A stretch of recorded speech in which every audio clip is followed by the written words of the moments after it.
Hey everyone, I'm out at the Emerald Coast. As you can see, it's quite green and magnificent. It's the first time I've been to the beach in like 8 years. I can't help but be humbled by the vast panorama before me. And I'd like to take this opportunity to do some reflecting and perspective shifting. As I walk this beach, the white sands under my feet are softer in some places and harder in others. Even this walking experience is unique and special, so I cherish it.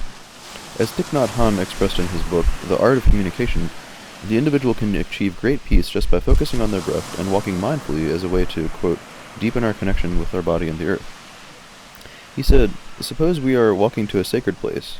We would walk quietly and take each gentle step with reverence. I propose that we walk this way every time we walk on the earth. If we walk like that, then every step will be grounding. Every step will be nourishing. Each mindful breath, each mindful step reminds us that we are alive on this beautiful planet. We don't need anything else. It is wonderful enough just to be alive, to take one breath, to take one step. End quote. As I tread upon these trillions of grains, I walk with respect and reverence for the planet which has nurtured me and my species for millions of years. I now cast my gaze out at a sprawling horizon, one that is more chaotic yet predictable when closer, and progressively smooths out as I look farther, and eventually becomes a solid, perfect dividing line that contrasts between these two potent elements, the sea and the sky, the wind and the water that, when combined, bring life to the dry land. The horizon extends beyond my peripheral vision, and I remember that neurologically, when we stare out at wide, open spaces for longer than 5 minutes, our peripherals expand, and this causes a relaxed and recharged state. It is very useful for retaining information and aiding our focus when we return to objects and tasks that are closer to us. And this is about as wide of a perspective as someone can get. As I return my focus to writing the script, I can't help but thank the ocean for granting me such clarity. I realize that I'm staring out at the same grand expanses that our most ancient of ancestors stared in wonder at, and I too share in that wonder. Though I realize that only until the past few hundred years have we really come to appreciate that this flat horizon is indeed not the end of the world. Only until we had real satellite evidence of the Earth's roundness have the majority of people begun to accept the notion that the Earth is indeed round. That we ride upon a globe of life that orbits another much larger globe of fire, that orbits a supermassive black hole that binds our galaxy together. I now begin to embody the concept of Sonder in the theory of mind. I realize that other people's lives are as vivid, complex, and unique as my own, and that this feeling of Sonder applies to those who have come before us as well. Imagining the detailed lives of those who have come before us is something we call chronosonder. Chrono means time. I diligently study what life was like at as many stages of human existence as possible, and at each stage I find evidence of a kind of wonder and unfathomability being embodied differently and perhaps more strongly than that which we may embody today. Our ancestors had no explanation for many of the fantastical phenomena that today we consider grand feats of nature and physics, thanks to science. The farther back we look, the more happenings our ancestors had to come up with supernatural explanations for. To embody the notion that the world simply drops off at the edge of the big water, and to stare intently into that edge, must have been an otherworldly experience for them. It brings to mind Nietzsche's quote of staring into the abyss and having the abyss stare back into you. As I stare, I bring myself into a relating state of chronosonder by attempting to embrace the perspectives of my ancestors while retaining my modern knowledge.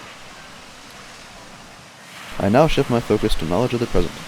As I sift the sands between my toes, I am humbled by the fact that there are more stars in the universe than grains of sand on this beach, and indeed all the beaches in the entire world. Thinking like this, my capacity for contemplation and consideration seems to hit a state of critical maximum. In cognitive neuroscience, this is called combinatorial explosion. In the attempt to fathom unfathomable numbers, as I witness my brain naturally predicting the motion of the waves closest to me, gaining slight dopaminergic senses of satisfaction as each crests and crashes, I am reminded that this is a surface-level type of wave caused by the wind. The much larger waves are on a frequency of hours, and are caused by the moon, which we call the tide. I reflect upon the notion that this moon likely acted as a sort of mixing spoon in the formation of early life, stirring the oceans and allowing the right combination of microbial life to form, evolve, and result in our eventual presence on this earth. What a fun paradigm shift. The infinite expanses before me offer but a glimpse of the infinite expanses in the cosmos above me. In order to get the most out of this life, to truly embrace the notion of YOLO, one may find benefit in putting themselves in the shoes of as many others as possible. But this notion applies not only to other people, but to other organisms as well. The concept of Sonder can apply to other species too! Staring out at the horizon, I can find myself relating to the dolphins that I see breaching the surface in a number of ways. Nature magazine has reported dolphins using pufferfish to get high by consuming their tetrodotoxin, and this means that they must know the proper dosage to consume to not poison themselves. It's still quite a delicate process for us humans to properly extract the pufferfish's poison glands before consumption, even with our fancy tools.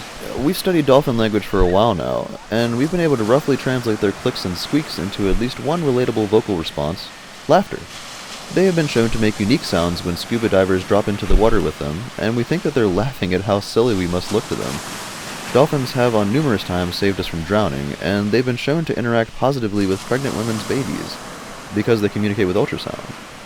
Their ultrasound system is insanely sophisticated. There's nothing that compares. Even the systems made by us humans don't measure up to their sensitivity and range. Just look at their brain compared to ours. And yes, they will hump humans. They really seem quite fond of us humans. I am humbled by the fact that 100,000 neurons can fit inside a single grain of sand. And this ant walking next to me surely has more than a few grains of sand worth of neurons in its brain.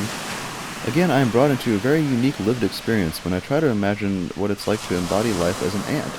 The worms that we use for bait have a distributed brain system that spans their entire body, just like the octopuses that we hold in such reverence. We step on these creatures because in this culture, in this society, we view these creatures as repulsive, revolting, or disgusting. Similar to how we prioritize flowers, but we destroy weeds because we just don't like the way that they look, or because they're encroaching on our gardens. We only share but a small percentage of difference in the ingredients that make up every living creature on this planet. The guanine, thionine, adenine, and cytosine that make up everyone, the TCAG parts of the DNA strand. Life exists due to the most complex of molecules replicating across the planet, but that DNA only codes instructions for the proteins that dictate the behavior of our cells. The material our cells have to work with is all made up of the same molecules that make up the organic and inorganic material on the entire planet, and the entire universe. The atoms and elements cast from a star that eventually coalesce into the incredible views before me. I recognize that these experiences are fleeting. These moments in the sun tend to end sooner than we can fully appreciate them. Perhaps it is not just living in the moment that invokes such feelings of gratitude and humility.